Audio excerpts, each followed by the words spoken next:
आज जो हम टॉपिक करेंगे वो टॉपिक लीगल एप्टीट्यूड में लॉ ऑफ टोर्ट्स का टॉपिक है। ये टॉपिक को समझने से पहले अपने एक सिचुएशन को समझते हैं, फिर अपने आगे स्टार्ट करते हैं। मान लो ये मेरा घर है। अब हमने सबको बताया कि अगर मैं कुछ पैसे खर्च करके अपने घर में कोई चीज़ ला रहा हूँ और उसको रख रहा हूँ तो कोई उसे रोकने किसको क्या परेशानी होगी, अनलेस अनटिल वो मेरे घर में ही है। तो ये मेरा घर है, ठीक है। अब मुझे शौक था शेर पालने का, तो मैं शेर ले आया और यहाँ पे मैंने पाल लिया और उसको मैंने यहाँ बांध के रख दिया। अब मैंने बोला कि भाई मैं और हम लोग शेर को खाना खिला रहे हैं, ना तो हम किसी को परेशान कर रहे और ना ही हम किसी को, अनलेस एंड अनटिल कोई हमारे घर में आए ना, तो हम किसी को भी कोई दिक्कत नहीं हो रही। अब क्या हुआ, इसको प्रोटेक्शन करने के लिए भी है ना, हमने इसको 4 गेट से यूं मान लो बांध के रख दिया और खाना हम इसको रोज दे देते हैं। एक दिन क्या हुआ, ये सब शेर ये सब तोड़ के बाहर निकल गया और एक लड़की थी बी नाम की, उसे इंजर्ड कर दिया। अब सवाल ये उठता है कि हमने टोर्ट्स में पहले ही ये सीखा था कि जब भी टोर्ट्स का टॉपिक आएगा तब क्या है, इंटेंशन तो मैटर करेगी नहीं। मेरी कोई इंटेंशन थी कि ये शेर इसको खाए? नहीं थी। लेकिन ये शेर जब इसको खाया तब मैंने क्या कमिट कर दिया? टोर्ट्स कमिट कर दिया। अब वो कौन से टाइप का टोर्ट्स है, वही आज का हमारा चैप्टर है। तो हमारा चैप्टर क्या बोलता है कि अगर आपने कोई ऐसी चीज पाली है जो क्या है, non natural use of land है। क्या है जो non natural use of land है, तो कभी भी आपने कोई non natural use of land वाली चीज घर में पाल ली। अब क्या चीज होगी जो non natural use of land में आएगी? वो चीज जो नॉर्मल आदमी अपने घर में नहीं रखते, और अगर आप उसे अपने घर में रख रहे हो तो वो चीज क्या है, non natural use of land है। मतलब कि कोई नॉर्मल आदमी उसको नहीं रख रहे। शेर कोई पाल रहा है नॉर्मल? कोई भी नहीं पाल रहा। अब कुत्ता होता, ठीक है, तो कुत्ता नॉन नेचुरल है या नॉर्मल है? नॉर्मल है, क्योंकि हर कोई कुत्ता पाल रहा है। लेकिन वो फेरोशियस डॉग हो गया, जैसे वो पिटबुल है जो किसी का पैर पकड़ लेता छोड़ ही नहीं रहा, तो वो कौन से में आ जाएगा? Non natural use of land में आ जाएगा। अब क्या है, इसके 3 इंग्रेडिएंट्स हैं, वो अपने इसको समझते हैं और फिर आगे चलते हैं। पहला क्या है, non natural use of land.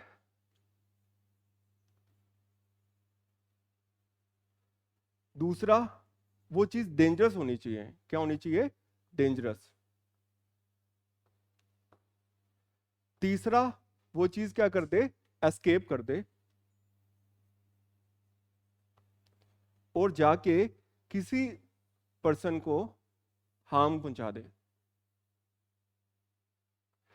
अगर ये सब चीजें हो रही हैं तो हम क्या बोलेंगे कि आप स्ट्रिक्टली लाइबल हो। आप ये बहाना नहीं मार सकते कि ये चीज को मेरी कोई इंटेंट ही नहीं थी, या फिर मैं चाह ही नहीं रहा था ये किसी को हार्म पहुंचाए। आप क्या कर रहे हो, कोई non natural use of land में कोई चीज ला रहे हो, ठीक है, जो नॉर्मल आदमी नहीं पालते। वो चीज खतरनाक होनी चाहिए। वो एस्केप एस्केप करना बहुत ही जरूरी है। बहुत ऐसे क्वेश्चंस आएंगे जिसमें वो चीज एस्केप नहीं कर रही और क्या हो रहा है कि कोई बाहर से आदमी आपके प्रीमाइसेस में आ गया, तब स्ट्रिक्ट लाइबिलिटी नहीं लगेगी। स्ट्रिक्ट लाइबिलिटी कब लगेगी? जब कोई मेरे प्रीमाइसेस है, उस प्रीमाइसेस से कोई चीज एस्केप हो रही है और बाहर जाके किसी को नुकसान पहुंचा दे। अगर मैं मेरे प्रीमाइसेस में यहाँ पे शेर रखा हूँ या कोई डेंजरस गैस है और कोई आदमी बाहर से अंदर आ रहा है और फिर उसको नुकसान हो रहा है, तो मैं स्ट्रिक्टली लाइबल नहीं हूँ। क्योंकि उसको टेक केयर करना चाहिए कि वो कहीं पे जा रहा है और अगर बाहर बोर्ड लगा हुआ है तो हमारी कोई दिक्कत नहीं है। लेकिन अगर हमारी चीज बाहर एस्केप हो रही है और किसी को नुकसान पहुंचा रही है तो हम स्ट्रिक्टली लायबल होंगे। मेरे हिसाब से इसमें कोई डाउट नहीं होगा। आगे बढ़ते हैं अपन। अब इस कहानी को शुरू करने से पहले एक केस है बहुत ही फेमस। उस केस का नाम है रिलेंट्स वर्सेस फ्लेचर। अगर ये केस हमने नहीं पढ़ेंगे तो स्ट्रिक्ट लायबिलिटी पढ़ना ही अधूरा है। अब इस केस में क्या हुआ, जो रिलेंट्स भाई थे, ठीक है, और फ्लेचर थे, ये दोनों थे पड़ोसी। जैसे कि ये घर है रिलायंस का और पड़ोस वाला घर किसका है? फ्लेचर का। अब क्या हुआ, रिलायंस ने अपने घर पे एक टंकी बना रखी है यहाँ पे, और जो टंकी है उसमें उसने क्या स्टोर कर लिया, यहाँ पे पानी। कोई दिक्कत नहीं है, पानी तो नॉर्मल ही है, ठीक है, इसने यहाँ रख लिया। अब पानी क्या है, ज्यादा स्टोर हो गया और एक दिन आ गई बारिश और पानी क्या चला गया, फ्लेचर के जो कोल माइंस थे ना वहां चला गया और सारे के सारे जो कोल माइंस थे वो इसने क्या कर दिए, खराब। ठीक है, अब कोल माइंस खराब हो गए तो ये भाई साहब कोर्ट में आ गए और उन्होंने बोला कि भाई मुझे कंपनसेशन चाहिए। क्यों? क्योंकि ये साथ वाले का ने इतना पानी स्टोर कर लिया, वो पानी स्टोर करके वो पानी आ गया हमारे खेतों में, और हमारे खेतों में आने के बाद ये क्या कर रहा है, पानी यहाँ पे आ गया और हमें हो गया नुकसान। अब क्या हुआ, एक डेफिनेशन तो ये थी कि क्या पानी non natural use of land है, क्या वो डेंजरस है? नहीं है। लेकिन इस कोर्ट में जजमेंट अलग ही आई। जजमेंट ये आई, रिलायंस वर्सेस फ्लेचर में बोला कि अगर आप पानी भी एक लेवल से ज्यादा अगर इकट्ठा कर रहे हो तो वो भी non natural use of land में आ जाएगा, और उसके हिसाब से वो चीज भी क्या हो जाएगी, डेंजरस कैटेगरी में काउंट होगी। तो पानी भी क्या है, वैसे तो नॉर्मल है, लेकिन रिलायंस वर्सेस फ्लेचर में ये बोला कि ये चीज अगर तुम ज्यादा क्वांटिटी में इकट्ठी कर रहे हो और वो पानी एस्केप भी हो जाए तो भी तुम क्या होगे, स्ट्रिक्टली लाइबल होगे। अब स्ट्रिक्टली वर्ड का क्या मतलब है? स्ट्रिक्टली वर्ड का मतलब ये है कि यहाँ पे कोई बहाना नहीं चलेगा कि भाई मैं ये नहीं बोलूंगा कि मैंने तो पानी इकट्ठा किया अपने यूज के लिए किया है, तो इतना पानी क्यों इकट्ठा कर लिया तुमने? नॉर्मल यूज के लिए अगर करा होता तो साथ वाले की कुछ दिक्कत ही नहीं आनी थी। मान लो एक टंकी तो सभी की होती है, इतनी बड़ी टंकी बना ली। ठीक है, जैसे मेरे घर के पास इंदिरा वाटिका है, उस पर 100 फुट की ऐसी टंकी है। अब वहां पे का पानी अगर एस्केप हो जाए तो वो स्ट्रिक्टली लाइबल होंगे, वो ये थोड़ी बहाना मारेंगे कि तुमने इकट्ठा किया क्यों। अगर तुमने इकट्ठा किया है पानी तो फिर अब तुम भुगतो, जिसकी वजह से साथ वालों को नुकसान हो गया। ठीक है, लेकिन स्ट्रिक्ट लाइबिलिटी में कुछ एक्सेप्शंस थी। ठीक है, कि वहां पे स्ट्रिक्ट लाइबिलिटी नहीं लगेगी। तो अपने लिखते हैं, ये पेपर में पूछ लेते हैं कि क्या क्या एक्सेप्शंस हैं, या फिर क्वेश्चन आता है उसमें अपने को यूज करना पड़ेगा। अगर हमको पता ही नहीं होगी क्या एक्सेप्शंस हैं तो अपने क्वेश्चन को गलत कर देंगे। तो नेक्स्ट स्लाइड में अपने चलते हैं और अपन क्या करते हैं, देखते हैं कि क्या क्या एक्सेप्शंस हैं। एक्सेप्शन तो पता है क्या क्या होती हैं? एक्सेप्शंस का मतलब होता है कि जहां पे रूल लागू नहीं होगा। ठीक है, तो पहला पॉइंट लिखते हैं, जहां पे रूल लागू नहीं होगा, एक्ट ऑफ गॉड। अब एक्ट ऑफ गॉड क्या होता है? जो चीज, ओ माई गॉड देखी है, ओ माई गॉड, ठीक है, उसमें वो बोलते हैं ना, डिफेंस ले रहा है कि भाई एक्ट ऑफ गॉड है। एक्ट ऑफ गॉड मतलब कि जो चीज हमारे हाथ में नहीं थी वो कुछ भगवान ने कर दिया। अर्थक्वेक आ गया सडन, खूब तेज बारिश हो गई, ठीक है, या फिर कुछ ऐसी कैलेमिटी आ गई जो कोई सोच नहीं सकता था और भगवान ने की है, कोई फ्लड आ गई, कुछ आ गया, उसकी वजह से कोई चीज एस्केप हो जाती है और किसी को नुकसान पहुंचा देती है, तो एक्सेप्शन की कैटेगरी में आ जाएगा, तो वो स्ट्रिक्ट लायबिलिटी नहीं लगेगा। पहला पॉइंट क्लियर? ठीक है, दूसरे पॉइंट पे आते हैं, plaintiff's own fault. Own fault, plaintiff का ऑन फॉल्ट कैसे? जैसे मान लो मेरा घर है, ठीक है, मेरे घर पे मैंने बार बोर्ड लगा रखा है कि यहाँ पे वो जो कुत्ते होते हैं तो क्या बोर्ड लगाते हैं अपने, बी अवेयर ऑफ डॉग्स। ठीक है, मैंने अपने घर के बाहर बोर्ड लगा दिया, बी अवेयर ऑफ डॉग्स, कि भाई कुत्ते हैं सावधान रहें। अब भाई तुम्हें लिख रखा है वहां पे कि कुत्ते हैं, अब तुम आ रहे हो वहां पे तो तुम्हारी गलती है ना, हमें शौक है कुत्ते पालने का, तुम मत आओ यहाँ पे, हमने बोर्ड लगा दिया फिर भी तुम आ रहे हो। अब वो कुत्ता काट ले तो भाई तुम्हारी खुद की फॉल्ट है, हमारा कोई लेना देना नहीं है, तुम खुद आए हो यहाँ पे, बाहर लगा हुआ है बोर्ड साफ साफ, तो हम लाइबल नहीं होंगे, स्ट्रिक्टली लाइबल। दो पॉइंट क्लियर हो गए। तीसरे पे आते हैं, थर्ड पार्टी फॉल्ट।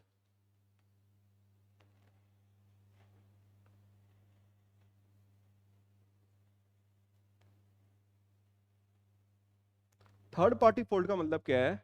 जैसे मान लो ये मेरा घर है पूरा, ठीक है, यहाँ पे मैंने पूरी अपनी प्रोटेक्शन करके यहाँ पे रखा है ताकि जो हमारा शेर है बिल्लू नाम का वो बाहर ना जाए और किसी को नुकसान ना पहुंचाए।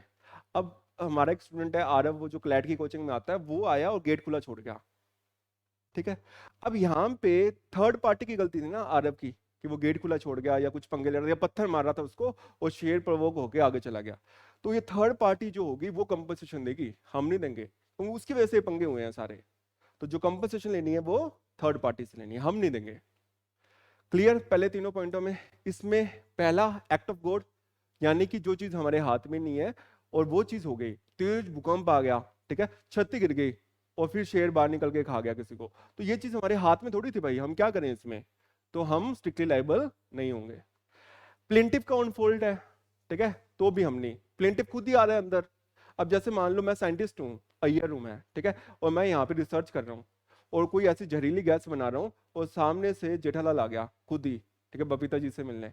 अब वो बबीता जी से मिलने आया जेठालाल, तो वो उसका है ना पंगा, वो कुछ यहाँ से गैस लीक होगी और उसको कुछ नुकसान हो गया, तो भाई जेठालाल मेरे से कंपनसेशन नहीं मांगेगा, तुम खुद ही आए हो यहाँ पे, तुम्हें देख के आना चाहिए कि लैब में मैं काम कर रहा हूँ। तो दूसरा, तीसरा थर्ड पार्टी, तीसरा आदमी कुछ ऐसे पंगे कर जाए, तो मैं क्या करूं, यहाँ पे थर्ड पार्टी ने पंगे किए हैं तो तुम उससे कंपनसेशन लो, अपने पीछा डालेंगे।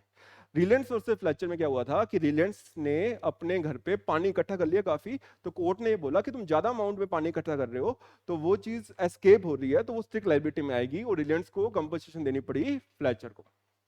चले आगे, केस ध्यान रहेगा स्ट्रिक्ट लायबिलिटी का। अब क्या हुआ, भारत ने है ना वैसे तो कोई ज्यादा वो नहीं दी, क्या बोलते हैं अपन ने कि डेवलपमेंट लॉ में, लेकिन यहां पे केस है, केस का नाम लिखो पहले, MC Mehta versus union of India. हम भारत ने एक केस बनाया नया, ठीक है, वो केस समझते हैं फिर आगे चलते हैं। Versus union of India, union of India जब भी आ जाएगा मतलब सेंट्रल गवर्नमेंट, ठीक है। MC मेहता का नाम जब भी आ रहा है ना, तो बस याद रख लेना इन्वायरमेंट से रिलेटेड कोई केस होगा, ठीक है। कोई पेपर में पूछ ले MC मेहता वाला केस है, तो ये केस किससे रिलेटेड है, इन्वायरमेंट से। ये एक आदमी है जो PIL फाइल करता रहता है, कभी भी इसको लग रहा है कहीं पे गड़बड़ हो रही है, ठीक है। जैसे ताज ट्रेपेजियम केस था, जिसमें ताजमहल का रंग पीला हो गया, तो इसने PIL फाइल कर दी कि भाई ताज का रंग पीला हो गया है, और आप क्या करो, इंडस्ट्री को दूर लेके जाओ, फिर इंडस्ट्री को दूर ले गए। अब इसने एक जगह और PIL फाइल कर दी, उससे एक नया कंसेप्ट आया जिसका नाम है एब्सोल्यूट लायबिलिटी। क्या कंसेप्ट का नाम है, एब्सोल्यूट लायबिलिटी। अब एब्सोल्यूट लायबिलिटी क्या है भैया, देखो नाम से ही पता लग रहा है ना, एब्सोल्यूट का मतलब क्या होता है, पूरा पूरा, ठीक है, और लायबिलिटी का मतलब क्या होता है, जिम्मेवारी, जहां पे आपकी पूरी जिम्मेवारी हो, वो एब्सोल्यूट लायबिलिटी है। अब एब्सोल्यूट लायबिलिटी का कंसेप्ट आया कब, वो अपने सीखते हैं। कब आया एब्सोल्यूट लायबिलिटी का कंसेप्ट, 1984 की बात है।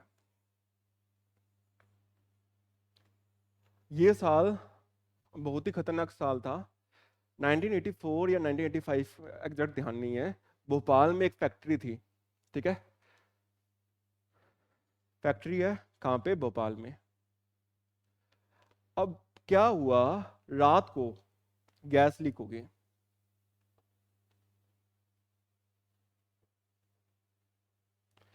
गैस लीक होने से क्या हुआ, जो पास में खूब सारे वर्कर्स सो रहे थे,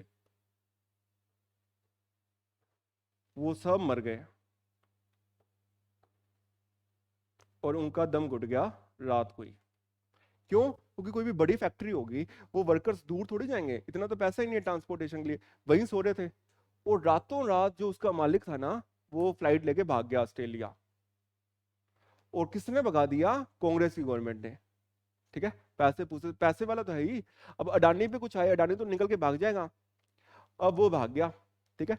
अब इन्होंने क्या किया, स्ट्रिक्ट लायबिलिटी में जो एक्सेप्शन थी ना, कौन सी, एक्ट ऑफ गॉड वाली, वो यूज करने लग गए कि भाई हमारे हाथ में कुछ था नहीं, और ये जहरीली चीज थी, ठीक है, और जहरीली चीज क्या हुई, एस्केप हो गई, ठीक है, और हमें नहीं पता कैसे हुई, ये वो एक्सेप्शन में हमें दे दो। तो MC मेहता ने केस फाइल किया और एक कंसेप्ट लेके आया एब्सोल्यूट लायबिलिटी, जो भारत में लागू है। वो बोल रहा है कि स्ट्रिक्ट लायबिलिटी तो बाहर है ना, जिसमें तुम बहाने मार लेते हो, कि कौन कौन से बहाने मार लेते हो, एक्ट ऑफ गॉड हो गया, या फिर ये हो गया, प्लेंटिफ का ऑन फॉल्ट हो गया, या फिर तीसरा अपने ने क्या पढ़ा था, थर्ड पार्टी वाला हो गया। कहता यहाँ पे तुम कोई जहरीली चीज ले आए ना, और वो एस्केप हो गई, तो कोई बहाने नहीं चलेंगे कि थर्ड पार्टी आई, चाहे तुम्हारा दोस्त खोल रहा है, चाहे चाचा खोल रहा है, चाहे कुछ कर रहा हो, चाहे भूकंप आए, चाहे कुछ आए, जहरीली चीज लाए हो, नुकसान हो गया, एस्केप हो गया, पैसे दे दो, खत्म। ये कुछ बहाने नहीं चलेंगे। तो पूछेंगे एब्सोल्यूट लायबिलिटी का केस कौन से में आया, MC Mehta versus union of India. Clear है, चलें आगे। एब्सोल्यूट लायबिलिटी और स्ट्रिक्ट लायबिलिटी में कोई फर्क पूछ रहे तो क्या बोलना है,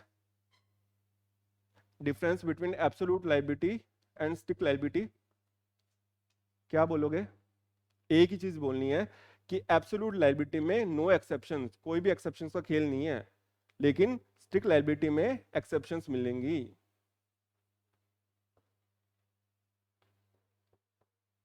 ठीक है, नो एक्सेप्शंस, बल्कि जो स्ट्रिक्ट लायबिलिटी है उसमें क्या है, एक्सेप्शंस हैं। जो बाहर है दूसरे देश में, वहां पे क्या चलती है, स्ट्रिक्ट लायबिलिटी, इंडिया में क्या चलती है, एब्सोल्यूट। ठीक है, अब एक नया कंसेप्ट और आया जिसका नाम है पोल्यूटर पे प्रिंसिपल। क्या कंसेप्ट है, पोल्यूटर पे प्रिंसिपल। अब पोल्यूटर पे प्रिंसिपल क्या है वो समझ लेते हैं।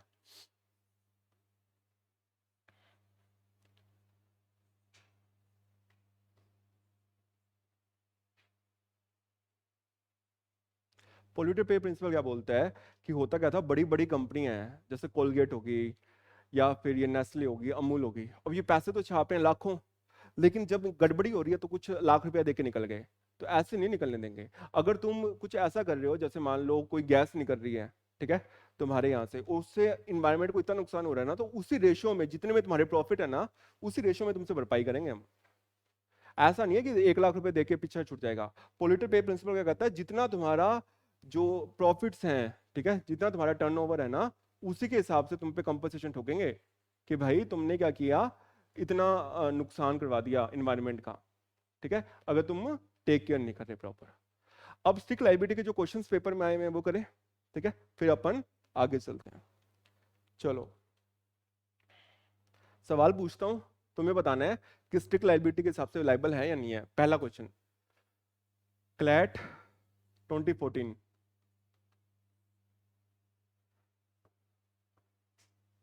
घर है, ठीक है, घर के बाहर बोर्ड लगा हुआ है बिवियर ऑफ डॉग्स। पास कुछ बच्चे खेल रहे थे, कुत्ता बाहर आया, ठीक है, और इन बच्चों को काट के चला गया। क्या स्टिक लायबिलिटी लगेगा? लगेगा। क्यों? क्योंकि कुत्ता एस्केप हो गया। तुमने चाहे बोर्ड लगा रखा था, कोई मतलब नहीं है, कुत्ता एस्केप होके बाहर खा गए, चला गया ना किसी को। पर कुत्ता कौन सा होना चाहिए? Ferocious dog. नॉर्मल कुत्ता वाला भी है ना, तो भी खतरनाक है, तब भी वो उसको वैसे ही मानेंगे। तुम पा रहे हो तो तुम्हें वो ध्यान रखना है, ठीक है। नेक्स्ट क्वेश्चन पे आते हैं।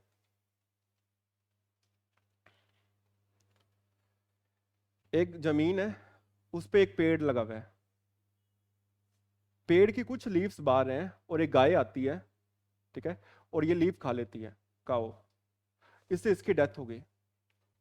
क्या ये स्ट्रिक्टली लाइबल की कैटेगरी में आएगा या नहीं आएगा?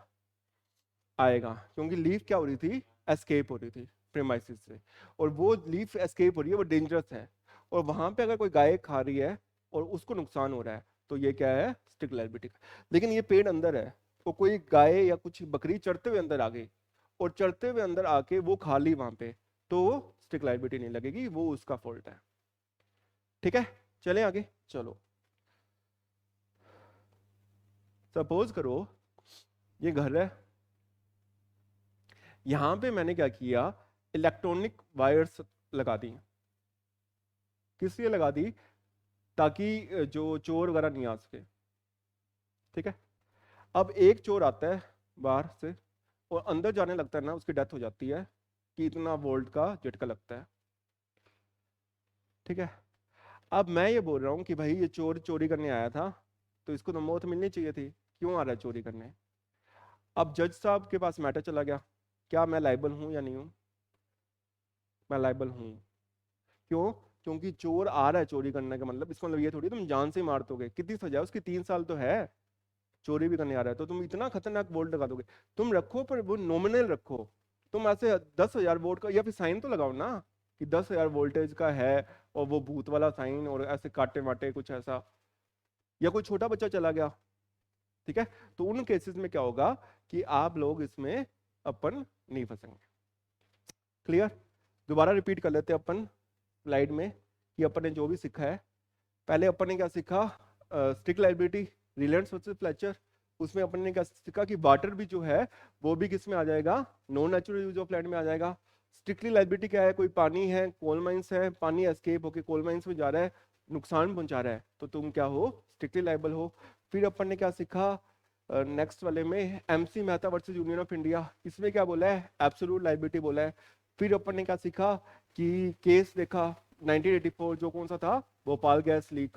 ठीक है, फेमस केस है भोपाल गैस लीक, जिसमें डॉक्ट्रिन डेवलप हुई। कौन सी डॉक्ट्रिन डेवलप हुई? एब्सोल्यूट लायबिलिटी की।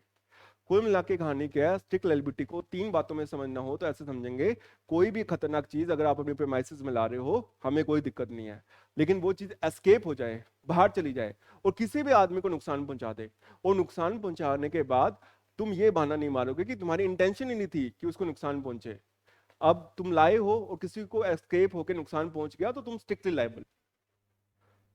ठीक है, इसमें कोई डाउट? एक चीज का और ध्यान रखना, जब भी अपने ये पढ़े पूरा का पूरा, ठीक है, एग्जाम, तो इसकी रिवीजन जरूर करनी है अपन को। ठीक है, अगर हमने रिवीजन नहीं करेंगे तो सब गायब हो जाएगा। अब भी क्या है कि इनकी मैं पीडीएफ शेयर कर दूंगा कि जो क्लैट में स्ट्रिक्ट लायबिलिटी के और अपने लास्ट क्लास में वाइकेरियस लायबिलिटी पढ़ा था, उनके जितने भी सवाल आए हुए हैं ना, उसको अपन सॉल्व कर लेंगे। ठीक है, तो जिनके पास पीडीएफ नहीं है वो मुझे मैसेज कर देना, मैं उनको पीडीएफ शेयर कर दूंगा, पीडीएफ में अपने सॉल्व कर लेंगे, उसके नीचे उसके आंसर होंगे, एक्सप्लेनेशन होंगे, तो 50-60 क्वेश्चन अपने कर लेंगे ना, तो अपने को कॉन्फिडेंस आ जाएगा कि ये सवाल क्लैट ने पूछ रखे हैं या आईलेट ने पूछ रखे हैं, तो इनको अपन कैसे डील करें। ठीक है, लास्ट चीज कि जब भी अपन इसको कंप्लीट कर रहे हैं पूरे को, तो अपने को एक चीज का ध्यान रखना कि अपने को ये बड़ा बड़ा नहीं सोचना कि ये पूरा पेपर है क्लैट का तो हम ये करेंगे वो प्लानिंग करेंगे। देखो अपन को क्या स्पेसिफिक करना है कि आज का दिन है अपने पास, आज के दिन में ये 2 टॉपिक का ये खत्म करने हैं बस। अगले दिन को जानते नहीं अपन कि भाई जीके की मैगजीन है ये वाली 20 पन्ने हैं, ठीक है, मेरे को ये 3 दिन में खत्म करनी है, मैं 6-6 पन्ने पढ़ूंगा, खत्म। आपने ये सोचे यार मैं आज ये भी कर दूंगा, कल मैं वो करूंगा, या मेरे को क्लैट निकालना है। वो एक बच्चा है जो ये सोच रहा है मेरे को क्लैट निकालना है, और एक बच्चा रोज सोच रहा है कि आज मेरे को ये 10 पेज खत्म करने हैं। किसका होगा? जो 10 पेज वाला है ना उसका। और जो बड़े गोल रख रहा है ना कि मैं ये भी, देखो जैसे एक लड़का बोल रहा है कि मेरे को है ना 6 पैक एप्स बनाने हैं, और दूसरा बोल रहा है कि मेरे को आज आधा घंटा वर्कआउट करना है, खत्म। और कौन ज्यादा सक्सेसफुल होगा? आधा घंटा वर्कआउट वाला। एक जना कह रहा है मेरे को 9 प्लैनेट्स की स्टडी करनी है, एक जना बोल रहा है कि मेरे को जो अर्थ का ये वाला पार्ट है ना बस आज यही पढ़ना है। तो जिसके गोल स्पेसिफिक होंगे ना कि भाई ये चीज करनी है, वही जीतेगा। और जिसके गोल बड़े बड़े हैं और उसका कोई है ही नहीं कि भाई ये स्पेसिफिक ही नहीं है कि ये काम करना है, वो फेल ही होएगा। ठीक है, तुम ये सोच लो कि मेरे को एनएलयू दिल्ली में जाना है बस। अगर एक दूसरा बच्चा है वो कह रहा है मैं वर्ड पावर मेडिसी की बुक है उसको मैं 10 मिनट पढ़ूंगा, 15 मिनट, ये वाली बुक है मैं इसको ये करूंगा, आधा घंटा पढ़ूंगा, और ये मेरा आज का शेड्यूल है, कल का मैं कल बनाऊंगा, तो वो सक्सेसफुल होगा। अपने गोल स्पेसिफिक रखो, अपना टाइम को यूटिलाइज करो, ये टाइम निकल के वापस नहीं आने वाला। ठीक है, और ये वाले टाइम, एक टाइम की एक छोटी सी अपने वो इंसिडेंट हो सुनते हैं, ये वाला बहुत ही इंपॉर्टेंट है, ध्यान से सुनना। ये चीज समझ में आ गई ना तो लाइफ चेंज हो जाएगी। ठीक है, सुनो ध्यान से, क्या सीन क्या है। ये स्टोरी मैंने जब सीखी थी तब 11th में मेरे पापा ने मुझे सुनाई थी, तुम्हें मैं सुनाता हूँ, और इसका जो मॉडल है ना वो तुम्हें ही बताना है। कहानी सुनो क्या है। ये घर है, ठीक है, इस घर में एक आदमी है, ठीक है, जो बहुत ही रिच है। ठीक है, इस रिच आदमी के एक लड़का है जिसका नाम है मान लो ए, लड़के का। ये जो रिच आदमी है ना इसकी वाइफ है, और जो ये रिच आदमी होता है इसकी तबीयत ठीक नहीं रहती। ठीक है, और ये अमीर आदमी क्या बोलता है अपनी वाइफ को कि भाई मेरे ज्यादा दिन जीने के हैं नहीं, और ये जो छोटा बच्चा है ना ये तो बिल्कुल ये भी छोटा है, साल का ही है, पर मेरे के पास इतना पैसा तो है ही कि तुम 10-15 साल तो निकाल लोगे, पर एक दिन ऐसा आएगा कि तुम्हारे पास 1 रुपया भी नहीं बचेगा।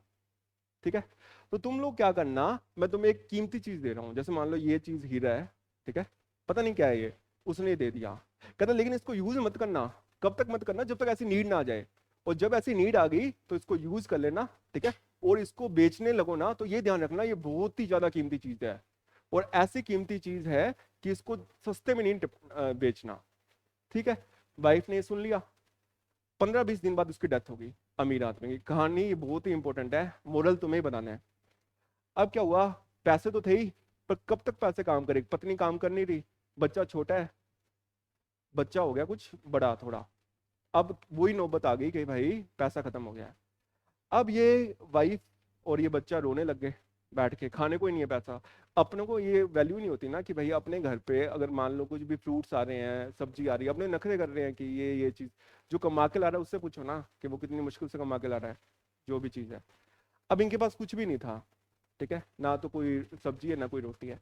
अब क्या हुआ, वाइफ को याद आती है उसकी पति की कि अपने पास एक वैल्यूएबल आइटम है जो कि ये है, अब ये पता नहीं क्या है, ठीक है, पर ये कोई हीरे जैसी चमकने वाली चीज है। और वो अपने बेटे को बोलती है कि बेटा ये ले, और ये वाली जो चीज है ना तू जाके बाजार में बेचा और ले आ। लेकिन तेरे पापा ये बात बोल के गए थे कि बहुत ही ज्यादा कीमती चीज है, यूं फालतू में नहीं बेच के आनी, इसको जब भी तू बेचने जाए तो ये सोच समझ के बेच के आना। अब वो लड़का चल गया। तो जो पहली दुकान आती है ना, वो किसकी आती है? सब्जी वाले की। सब्जी वाला कहता है यार ये ठीक है, चमक भी रही है, ये भी है, मैं इसको है ना वो क्या बोलते हैं, तोलने के लिए यूज कर लूंगा। तो कहते भैया आप क्या दोगे इसका? कहते कि तुम्हें ऐसे करता हूँ, तुम्हें खाने की तो दिक्कत है ना, 10 किलो सब्जी ले जाओ, तुम्हारा महीने भर का राशन हो जाएगा। कहते भैया फिर हम क्या करेंगे? कहते भाई इतना ही दे सकते हैं अपन। तो वो कहता कि नहीं नहीं भैया, मम्मी ने कहा बहुत कीमती है। तो वो कहता कि ये ले, वापिस ले ले भाई तेरा, और तू चला जा, मेरे पास तो इतना ही है। अब ए क्या करता है, दूसरी शॉप पे जाता है। वो शॉप कौन सी है? हल्दीराम की है मान लो। वहां पे क्या कुछ छोले भटूरे हैं, ये हैं, उसको दया आ जाती है। वो कहता क्या तुम कह रहे हो, छोले भटूरे खा लो, टिक्की खा लो। वो कहता नहीं नहीं नहीं, मम्मी ने कहा बहुत ही कीमती है, छोले भटूरे खा के आ गया मैं तो मम्मी डांटेगी, तो ये तो मैं इतने सस्ते में नहीं दूंगा। वो कहता कोई बात नहीं। नेक्स्ट शॉप पे जाता है। नेक्स्ट शॉप जो है ना वो सुनार की है। सुनार देखता है, सुनार कहता है यार चीज तो तगड़ी है। कहता है ऐसे कर, ये मेरे को दे दे, तो कोई एक सोने की चैन दे देता हूँ, ठीक है, और सोने की चैन तू बेचा ना, ये कम से कम 5-6 लाख रुपए कीमत है इसकी, ठीक है। तो वो कहता है नहीं नहीं यार, मम्मी ने कहा था ये चीज़ क्या है, बहुत ही कीमती है, और सोने की चैन में हाँ, ये तो खत्म हो जाएगा, ये नहीं बेच रहा। फिर वो हीरे की दुकान पे जाता है एक पे, वो ही जो वहां पे, तो हीरा वाला देखता है ना, वो कहता है यार ये तो बहुत ही कीमती चीज़ है भाई, ये तू कहाँ से ले आया? तो कहता है मेरे फादर थे। कहता अच्छा अच्छा, मैं तो जानता हूँ उनको, है, तो तू ऐसे कर, मैं तो अपना सारा सामान बेच दूं ना, ठीक है, तब भी मैं इसको नहीं चुका पाऊँ, लेकिन एक सेठ है, ठीक है, अगर वो तेरे को मिल गया ना, वही इसकी सही कीमत मुझे बता सकता है, बाकी लोग हम तो है ही नहीं कोई। वो खुश हो जाता है इस बार, कहता है चलो, किसी को तो इसको लगी, कहीं तो कुरकुरे बेच रहा था, कोई छोले भटूरे बेच रहा था, कोई कुछ कर रहा था। तो ये भाई जाता है फाइनली किसके पास? उस आदमी के पास जो सेठ है पूरे, यानी शहर का सबसे बड़ा सेठ। वो अपॉइंटमेंट लेके जैसे जाता है, उसको बताता है कि मैं उसका लड़का हूँ, वो पहचान जाता है, कहते हाँ हाँ वो भी मेरे दोस्त थे। अब वो जो आदमी जो पूरे शहर का सबसे अमीर आदमी है, वो बोलता है कि भाई मैं अमीर तो हूँ, पर मैं अपना जितना सामान है ना 10 बार भी बेच दूं ना, तो भी इसकी कीमत नहीं लगा सकता, इतनी कीमती चीज है ये। अब ये सुन के उसके वो चौड़ा हो जाता है कि भाई पापा ने कुछ तो सही किया कि इतनी कीमती चीज है, और मैं तो पहले सोचा था 10 किलो सब्जी, इनको पता ही नहीं है पागलों को, ये आदमी सही मिला है। तो कहता भैया मैं, हमारे तो खाने के नहीं है, आप तो ऐसे 10 ऐसे बातें मत करो बड़ी, पर हमें कुछ तो दो। तो अब देखो सुनना क्या कहता है, ये यहाँ से कहानी स्टार्ट हो रही है, पहले वाला तो बेस ही था। अब रिच आदमी क्या बोलता है कि मेरे पास है 3 दुकानें। कहानी जो समझना चाहेगा ना यहीं से समझना। 3 दुकानें हैं, ठीक है। जो पहली दुकान है ना, ध्यान से सुनना है इसको, पहली दुकान, उसमें हीरे हीरे हैं, डायमंड्स सारे, ठीक है, यानी इतने डायमंड हैं, पूरा जो दुनिया के सबसे महंगे से महंगे डायमंड हो सकते हैं ना, वो इसमें है। वो कहता है मैं तुम्हें देता हूँ 18 मिनट,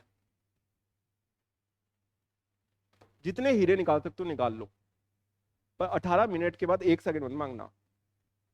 कहता भैया मैं तो 5 मिनट में निकाल लूंगा, क्या बात कर रहे हो आप?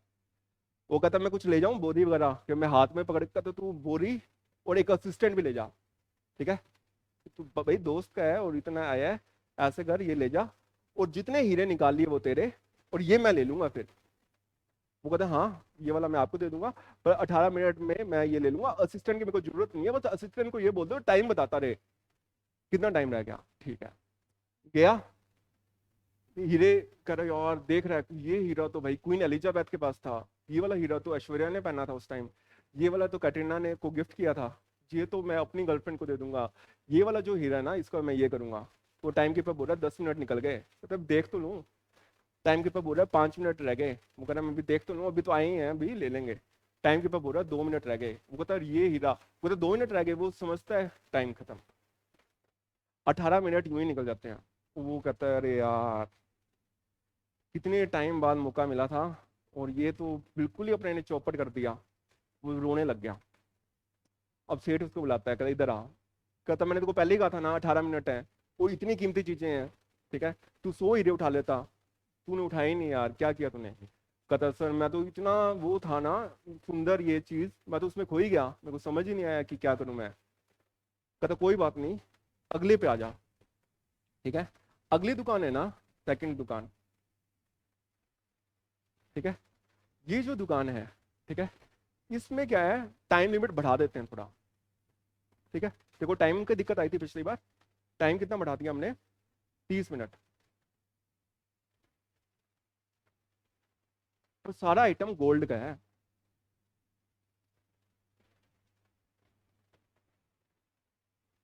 सोने की चीजें हैं। पहले वाले में कितनी थी, हीरे की। टाइम कितना था, 18। ठीक है, यहाँ पे कितना है, सोना, और क्या है, टाइम भी ज्यादा। कहता अब गलती करनी नहीं है। वो जाता है, सोने का जो भी सामान है वो कहता है मैं डालूंगा। बस भैया आप तैयार है ना, पिछली बार अपने यार मेरे को बताया ही नहीं आपने टाइम का कि डालो तो सही, मैं देखते रह गया। कहता भैया इतनी बार मैं बोल रहा था। कहता नहीं नहीं, अब अपने पहले मेरे को टाइम शुरू होने दो। वो गया, सब उसने पक्का ही प्रॉमिस करके गया था वो कि नहीं खोएगा इस बार दुनिया में। वो देख रहा था यार ऐसा सोना भी होता है, ये तो 24 कैरेट का है, और इसके तो कड़े बनाएंगे, ठीक है, इसका ये करेंगे। वो कह रहा भैया आपने पहले भी यही पागलपंती में कर दिया। तो तू रुक जा, अभी कर रहा हूँ, 1 मिनट 1 मिनट तो देख तो ले, मैं सोच तो लूँ। कह भैया मैंने आपको पहले भी बोला था, पिछली बार भी आप यही करके आए हो, इस बार मत करो। एक कहानी है, कहानी का एक थॉट है कि if you are doing same mistake and expecting same result, then you are the most stupid person. मतलब कि अगर आप सेम चीज कर रहे हो ना, और एक्सपेक्ट कर रहे हो कि अलग रिजल्ट आए, डिफरेंट रिजल्ट आए, तो तुमसे मूर्ख कोई हो ही नहीं सकता। तुम हर बार वही चीज कर रहे हो, वो कर रहे हो, रिजल्ट अलग आ जाए, आएगा क्या रिजल्ट। तो ये वही तो कर रहा है ना, कि हर बार क्या कर रहा है, गलती वही है इसकी, ठीक है, पर वो ये कर वही रहा है, वो कह रहा है कि अलग रिजल्ट आ जाएगा, नहीं आएगा अलग रिजल्ट। अभी इसमें क्या वही ये करने लग गया, टाइम कीपर बता रहा है, कहता मेरे क्या है, भैया 10 मिनट रह गए हैं, भैया 5 मिनट रह गए हैं, भैया 3 मिनट रह गए हैं, भैया 2 मिनट रह गए हैं। वो फिर वही कहता है यार, फिर निकल गया टाइम खत्म। इस बार वो पक्का रोने लग गया है। वो कहता है मैं तो 2 बार मेरे को मौके मिले, दोनों बार मेरे खराब हो गए। वो जो सेठ है वो फिर अमीर है ना, अमीर का दिल तो बड़ा है ही है। वो कहता तीसरी दुकान भी भाई आ, तीसरी दुकान पे आ जा। तीसरी दुकान में क्या सीन है ना, सारा सामान है। तेरे को टाइम की दिक्कत आ रही है ना, टाइम बढ़ाते हैं, 18 मिनट, 30, 52 मिनट ले लें, और क्या दें देखो। ठीक है, लेकिन शर्त क्या है, यहाँ पे क्या है, अच्छे पर्स हैं, अच्छी शर्ट है, ठीक है, अच्छे टीवी हैं, अच्छे एलईडी है, अच्छी कार मिल जाएगी तेरे को, ठीक है, चला के ले जा। पर सोना नहीं है, हीरा भी नहीं है। वो पहली 2 दुकानें में था। यहाँ पे क्या पहनने यूज करने की चीजें हैं, अच्छे जूते मिल जाएंगे, नाइकी के ले ले, एडिडास के ले ले, ये ले ले, लेकिन ये सब चीजें नहीं है। कहता भैया आपने टाइम का बहुत ही, यही शॉर्टेज आ रही थी, मैं सोच रहा था आपने टाइम सही कर दिया मेरा, और ये चीजें भी बहुत बढ़ा दी। चलो ये तो है, पर्स ले लेंगे, परफ्यूम ले लेंगे, ये ले लेंगे। वो जाता है, अभी वो कह रहा है कि अंदर गया है, फिर वो वही कर रहा है कि यार ये कुर्ता तो सलमान खान ने पहना था, और ये शर्ट तो उसने पहनी थी, और ये वाली शर्ट तो वो है, कौन सी कंपनी की है, जारा की है, ये मैं उसको गिफ्ट करूंगा, ये मैं करूंगा। टाइम कीपर बोल रहा है 10 मिनट। इस पर वो उसको होश आ गया, ठीक है, कि 10 मिनट बचे हैं, क्या पहले वाली गलती नहीं करनी। वो लेता है बोरी, उसमें डालता है, शर्ट डालता है, पेन डालता है, परफ्यूम डाल रहा है, इस बार डाल रहा है वो, ठीक है, अच्छी बेल्ट डाल ली, 15-20 लिवाइस की जीन्स डाल ली, ठीक है, और कुछ एक स्कूटी खड़ी थी, बाइक खड़ी थी, उस पर बैठ के भी बाहर भी आ गया, ठीक है, और एक कार भी निकाल ली बाहर, ये सब निकाल ली। कहते चलो कुछ सामान तो आया, और वो चला गया। सेठ भी दुकानें की शटर बंद कर देता है, वो आदमी भी चला गया, कहानी यहाँ खत्म होगी। लेकिन जो कहानी का मोरल है ना, वो सबसे इंपॉर्टेंट है इस कहानी को समझने के लिए। वो मोरल समझो। पहली जो दुकान है ना, वो 18 मिनट क्या है, 18 ईयर हैं लाइफ के। इनको अपने जोड़ेंगे ना तो 100 साल है। जब ये कहानी लिखी गई थी तो नॉर्मल ह्यूमन बीइंग की एज 100 साल होती थी। जो फर्स्ट 18 ईयर्स हैं आपकी लाइफ के, ठीक है, उसमें भगवान ने हमें एक दुकान दी है। उस दुकान में जिसने मेहनत कर ली उसको डायमंड्स मिलेंगे। उस एज ग्रुप में 1 से 18 के बीच में आप जो एफर्ट डाल रहे हो, जो मेहनत डाल रहे हो, उसका जो रिजल्ट आएगा ना, वो डायमंड आएगा। आपने अगर निकाल दिया समय, आपको मिलेगा मौका अगले 30 साल, लेकिन उसमें जो मेहनत की उसमें आएगा गोल्ड। और जो तीसरा है, ठीक है, जिसमें हमारे पेरेंट्स हैं, अब वो कितने भी मेहनत कर लेना, अच्छी कार ले लेंगे, अच्छा ये ले लेंगे, पर ये वाला रिजल्ट नहीं आएगा। यानी कि तुम अब पहले 18 साल अगर किसी एग्जाम की तैयारी कर रहे हो ना, मान लो मैंने क्लैट की तैयारी की, या फिर कोई आईआईटी की कर रहा है, तो उसको जो रिजल्ट मिलेगा ना, वो हीरो के बराबर होगा थोड़ी सी मेहनत में। तुमने देखा नहीं कि तुम घर से बाहर निकलते हो, एक मजदूर है वो ईंट फेंक रहा है, ठीक है, तो वो कौन सी स्टेज में है? तीसरे में है। वो अच्छी शर्ट ले लेगा पर हीरा गोल्ड नहीं ले पाएगा। तो सही टाइम पे सही मेहनत करने का ही फायदा है। तुम लोगों ना सोचो ना कि यहाँ पे मेहनत कर लें, रिक्शा चला रहा है वो आदमी सुबह से लेकर शाम तक, तो कोई रिजल्ट नहीं है उसका। तो हम लोग अगर ज्यादातर जो बच्चे भी तैयारी कर रहे हैं वो फर्स्ट वाले में है, यहाँ पे अपन ने मेहनत करनी है ना, हीरे निकलेंगे। लेकिन तीसरे में अगर मान लो तुम्हें लग रहा है ना, तो तुम देख लो एक बार, एक कोई बुढ़ा आदमी है वो गोलगप्पे बेच रहा है बेचारा सुबह से शाम तक, कोई मोची है, ठीक है, रिक्शा है, 20 रुपए मिलते हैं उसको। सुबह बैठता है 9 बजे, मजदूर वो ईंट फेंकता है ऊपर, वो कैच कर रहा है दोपहर में 2 बजे। यहाँ एसी में बैठे हैं हमने तो अपने को नानी याद आ रही है।